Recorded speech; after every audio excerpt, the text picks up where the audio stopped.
Hello എല്ലാവർക്കും പുതിയൊരു വീഡിയോയിലേക്ക് സ്വാഗതം. എസ്ര എന്ന സിനിമയ്ക്ക് ശേഷം JK സംവിധാനം ചെയ്ത് പുറത്തിറങ്ങിയ ഏറ്റവും പുതിയ സിനിമയാണ് ഗിർ. ഇതിൽ മെയിനായിട്ട് ലീഡ് ആക്ടേഴ്സായിട്ട് വന്നിട്ടുള്ളത് കുഞ്ചാക്കോ ബോബനും സുരാജ് വെഞ്ഞാറമൂടുമാണ്. 2 മിനിറ്റാണ് ഈ സിനിമയുടെ ട്രെയിലറിൻ്റെ ഡ്യൂറേഷൻ. ഈ സിനിമയുടെ ഡ്യൂറേഷൻ ആണെങ്കിലോ 2 മണിക്കൂർ. ആ ട്രെയിലറിൻ്റെ ഒരു എക്സ്റ്റെൻഡഡ് വേർഷനാണ് ഈ സിനിമ. ട്രെയിലറിൽ എന്ത് തന്നെ കാണിച്ചോ അത് തന്നെയാണ് നമുക്ക് സിനിമയിൽ കാണാൻ സാധിക്കുന്നത്. അതായത് അവർ ഒരുപാട് കാര്യങ്ങൾ ട്രെയിലറിൽ റിവീൽ ചെയ്തു പോയി. അതുകൊണ്ട് തന്നെ ആ സിനിമ കണ്ടിരിക്കുമ്പോൾ ഒരുപാട് ഇൻട്രസ്റ്റിംഗ് ആയിട്ട് നമുക്ക് പേഴ്സണലി തോന്നില്ല. സ്ലാപ്സ്റ്റിക് കോമഡിയാണ് ഈ സിനിമയിൽ ത്രൂ ഔട്ട് യൂസ് ചെയ്തിട്ടുള്ളത്. 1 വർഷത്തിന് ശേഷമാണ് നമ്മൾ സുരാജേട്ടനെ ഒരു സിനിമയിൽ കാണുന്നത്. ഒരുപാട് സീരിയസ് റോളുകൾ ചെയ്തിട്ട് അവസാനം പുള്ളി കോമഡിയിലേക്ക് തിരിച്ചു വരുന്നു എന്നൊരു പ്രതീക്ഷയിലാണ് ഞാൻ ഈ സിനിമ കാണാൻ പോയത്. എന്നാൽ അദ്ദേഹത്തിന് ഒരുപാട് അങ്ങനെ എക്സ്പ്ലോയിറ്റ് ചെയ്തിട്ടില്ല ഈ ഒരു സിനിമ. അദ്ദേഹത്തിൻ്റെ പല സീനുകളിലും ചിരി ഉണ്ടാക്കുന്നുണ്ട്, പക്ഷേ നമ്മൾ എക്സ്പെക്റ്റ് ചെയ്യുന്ന രീതിയിൽ അത്രയും തന്നെ ചിരി അതിനകത്ത് വന്നിട്ടില്ല. സുരാജിൻ്റെ ചില കോമഡി സീൻസും രാജേഷ് മാധവൻ വരുന്ന ഭാഗങ്ങളാണ് എനിക്ക് കൂടുതൽ ഇഷ്ടപ്പെട്ടത്.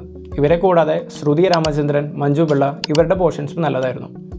എന്നാൽ ഇതിനേക്കാൾ ഉപരി ഈ സിനിമയിൽ എന്തുണ്ട് എന്ന് ചോദിച്ചാൽ ഒന്നുമില്ലെന്ന് പറയേണ്ടി വരും. അതായത് സിമ്പിൾ ഒരു കഥയാണ്. 2 പേര് സിംഹത്തിൻ്റെ മുമ്പിൽ കുടുങ്ങി പോകുന്നു, അവരെങ്ങനെ രക്ഷപ്പെടുന്നു. സിമ്പിൾ സ്റ്റോറി, കൂടുതൽ കോംപ്ലിക്കേഷൻ ഇല്ല, ട്വിസ്റ്റ് ഇല്ല, ടേൺസ് ഇല്ല. ട്രെയിലറിൽ കൂടുതൽ അവർ റിവീൽ ചെയ്തു പോയി. കാരണം ട്രെയിലറിൽ എന്താണോ അത് തന്നെയാണ് സിനിമ. അപ്പോൾ ആ ഒരു പ്രതീക്ഷയിൽ തന്നെയാണ് പോയത്. പക്ഷേ എന്നാലും എന്തെങ്കിലും ഒരു ട്രെയിലറില്ലാത്തൊരു ഭാഗം ഉണ്ടാവും നമ്മൾ വിചാരിച്ചു. പക്ഷേ അങ്ങനെ തന്നെയാണ്. അപ്പോൾ നമുക്കൊരു ഫ്ലാറ്റായിട്ട് കണ്ടിരുന്ന് പോകാൻ പറ്റുന്നൊരു സിനിമയാണ്. കാരണം നമ്മൾ ഒരുപാട് എക്സൈറ്റിംഗ് ഇവൻറ്റ്സോ കാര്യങ്ങളോ ഒന്നും സിനിമയിലില്ല. ഇനി ഈ സിനിമയിൽ എനിക്ക് അധികം ഇഷ്ടപ്പെടാതെ പോയ കാര്യങ്ങൾ കൂടി പറയാം. സുരാജ് വെഞ്ഞാറമൂടിൻ്റെയും ചാക്കോച്ചൻ്റെയും കൂടെ ഏറ്റവും വലിയ ഇമ്പോർട്ടൻറ്റ് ക്യാരക്ടറായിട്ട് വരുന്നത് ഒരു സിംഹമാണ്. ഒറിജിനൽ സിംഹത്തിനെ തന്നെയാണ് ഷൂട്ടിങ്ങിന് ഉപയോഗിച്ചതെങ്കിൽ കൂടി ഈ 2 hours വരുന്ന സിനിമയിൽ ഒരു സ്ഥലത്ത് പോലും ആ സിംഹം ഒറിജിനലാണെന്ന് നമുക്ക് തോന്നില്ല. കാരണം മിക്ക സ്ഥലത്തും സിംഹത്തിൻ്റെ ഭാഗം വേറെ സ്ഥലത്ത് ഷൂട്ട് ചെയ്തിട്ട് ഇവരുടെ സീൻസായിട്ട് മേർജ് ചെയ്യാണ് ചെയ്തിട്ടുള്ളത്. അതായത് കമ്പ്യൂട്ടറിൽ ജനറേറ്റഡ് ആയിട്ട് തന്നെ നമുക്ക് തോന്നും.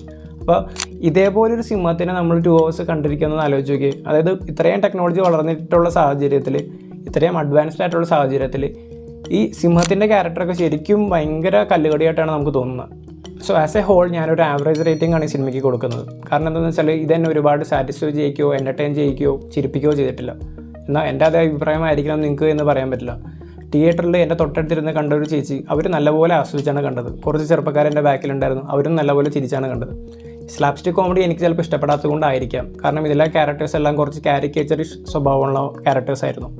അപ്പോൾ നിങ്ങൾക്ക് ഏത് തരം ഹ്യൂമറാണ് സിനിമയിൽ വർക്കൗട്ട് ആവാറ് അതൊന്ന് കമൻറ്റ് ബോക്സിൽ അറിയിക്കണേ. സോ നിങ്ങളും സിനിമ കാണുക, നിങ്ങളുടെ അഭിപ്രായം രൂപീകരിക്കുക, റിവ്യൂസിനെ മാത്രം ആശ്രയിക്കാതിരിക്കുക. എന്നിട്ട് let others have their own opinions also. അപ്പോൾ അങ്ങനെ നമുക്ക് സിനിമകളെ പറ്റി ഡിസ്കസ് ചെയ്യാം. സോ ഇതായിരുന്നു ഈ സിനിമയെ പറ്റിയുള്ള എൻ്റെ ഒരു ഒപ്പീനിയൻ.